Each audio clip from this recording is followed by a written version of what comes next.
Hey YouTube, good day for a video. Great news today. I mean, you can't be anything but positive, right? We'll see how quickly we can go negative on this. But pardon has been announced for the Hammonds. Is that wind really kicking through like that? I'll see if we can block this from the there. Hope you guys don't hear that wind. The door's off. Can't stop it. But the pardon's been issued for the Hammonds, something we've been asking for since before they even went back to prison the first time, the second time I should say, because they went to prison the first time, got out, and then were told they had to go back. So this pardon's been a long time coming, the right thing to do. You don't call guys domestic terrorists who are lighting a fire to protect their property. That's not the way the just us system is supposed to work. So kudos. Definitely a lot of people are happy about it. Big deal, I think, in the maybe not the long run, but at least in the immediate term, a lot of people are going to be able to take a lot of what's the word for it?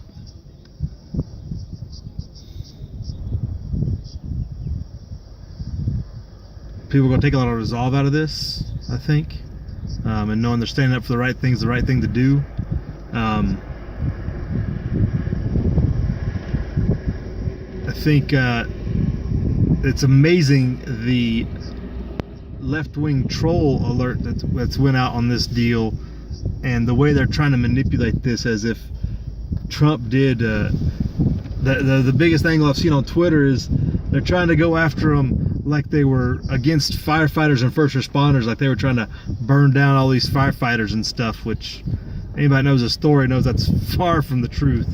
It has nothing to do with it, and there was nobody in danger except for their own houses and property when those fires went and whatnot. And just the audacity of the judge and the lawyer that were involved in this case to try to go after this domestic tourist charge that they went after that caused all this hullabaloo to begin with. Those are the real criminals involved here, that they would have the audacity to do that. But fortunately this worked out. It's, I guess you could say it took 2 years too long, but it is what it is. I think there's a lot of people need to really understand the type of, I would call Dwight Hammond a hero. He was willing to suffer and put himself on the line with his family's fortune, essentially, to get to this outcome. We talked about it the day we were up there in Oregon, the day that he came out of that house and talked to the crowd, and he very clearly stated at that time, and everybody could hear it, this isn't about me, this is about this country. And he put himself on the line at that point when he decided that they were going to, follow the orders and go to prison and suffer and be political prisoners, essentially. Be political prisoners for however long amount of time it took. And he did that on his own accord and made his own decisions. He very could have easily, and I think Reb and others that were there can back me up, if Steve Hammond or Dwight Hammond had said, I'm not going, will you stand with me? 80% of that crowd would have been there. You'd had hundreds, and that would have caused a problem. That would have been, what you could say, the starting point of what everybody suspects coming anyway. But he wanted a peaceful resolution, because that would have definitely brought, people standing between armed U.S. Marshals and their prey, their person they're trying to get into custody would not go well. It would have been much worse than the Malheur issue that followed after that, I think. But he chose that route, and I would consider him a hero for it, because he kind of, I think, played the He saw what was going on. He knew what his words meant, what he said, and if he would have said something just a little bit one way or the other, that outcome would have been a lot different.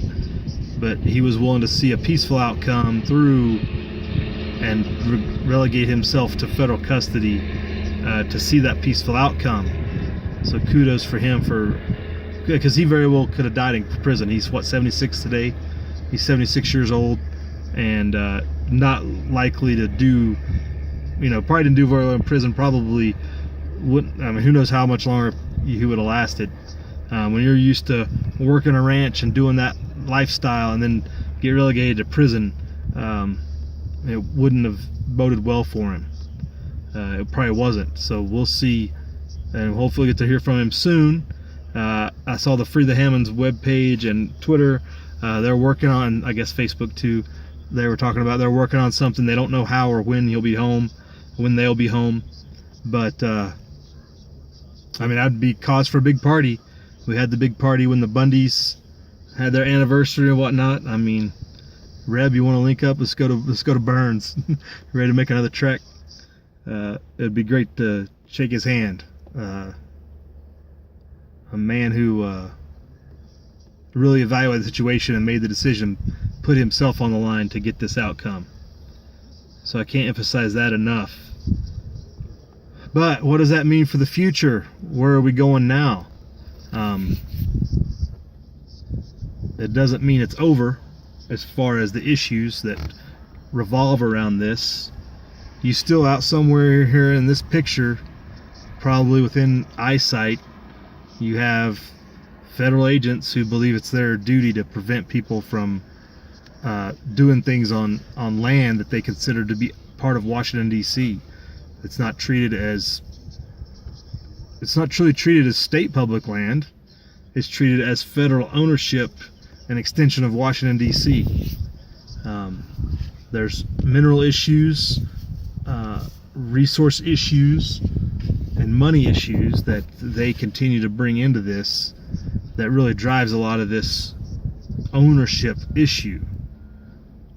I mean, if we wanted to be honest with ourselves, the map of the 50 states would not look anything like it does, because if you drew boundaries about what's considered state land and where the state actually operates, states would look nothing like they do, especially in the West.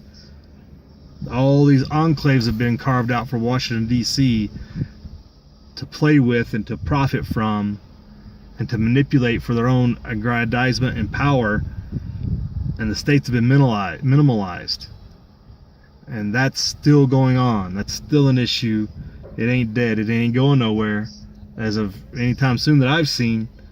So keep your eye on the ball, folks. Would be to kind of wrap up this rather long video. Well, we're still under 10 minutes. Okay, but we'll wrap it up.